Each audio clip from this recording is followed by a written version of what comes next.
The new deadline that could make or break the Democrats' push for health care reform only 8 days away, and the House Speaker Nancy Pelosi now under pressure from the White House to bring a vote on health care to the floor by March 18th. But there is still stiff opposition to the bill coming from some Democratic lawmakers. Some supporters of the bill worry pushing them to a vote too fast could do more harm than good. You see those two dates on the calendar? That's March 18th. That's what the White House is looking for. Then March 27th, that's when the Easter recess begins.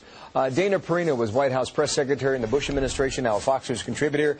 Good morning. Good morning. Story out today that Nancy Pelosi's grip on the House is slipping. I don't know if there's truth to this or not, but she's like herding cats over there in the House. Well, I one time heard her say that she has a raucous caucus, and she does. I mean, they span the full spectrum of the Democratic Party, and she has to try to hold them together. What Major was saying, the Democrats told Rahm Emanuel last night to back off. Right, deadlines don't help, they're saying. It's hard for a Congress to keep to any deadline, but it's also hard for a White House to imagine that this is going to keep going on, and they needed to tell them something.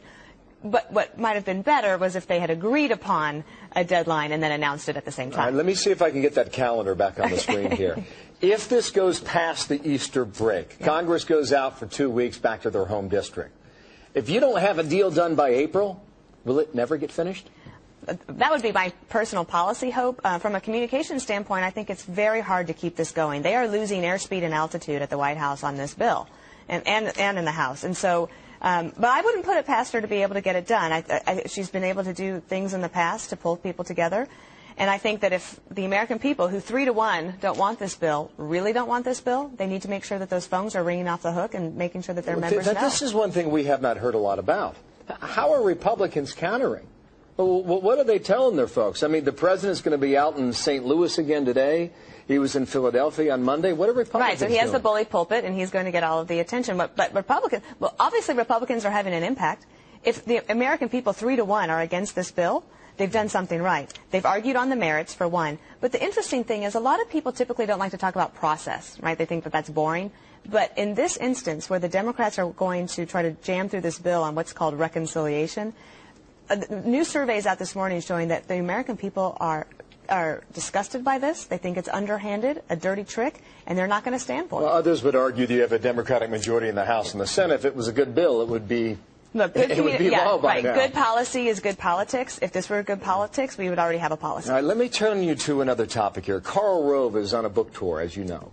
And he was interviewed by USA Today, I think it was yesterday. What he talked about was the Tea Party movement.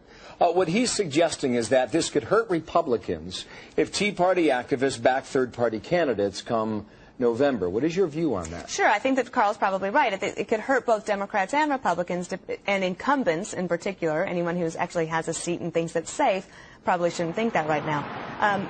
If you just look at what happened in Texas, I'm not an expert, but in Texas we had a governor's race in the Republican primary. Rick Perry wins, is not forced into a runoff, but one of the reasons I believe he was not was because Medina, who was a Tea Party candidate, took 19% of the vote, and Kay Bailey Hutchison only got 30-odd% well, of the vote. I think that's interesting, because our focus that day after the vote was that Rick Perry had beaten Kay Bailey Hutchison, two well-known political figures in the state of Texas, and beat her soundly.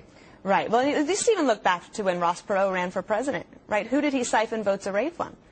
Votes from George H.W. Number 41. Bush. Right. That's right, 19% of the national vote. One of the greatest presidents ever.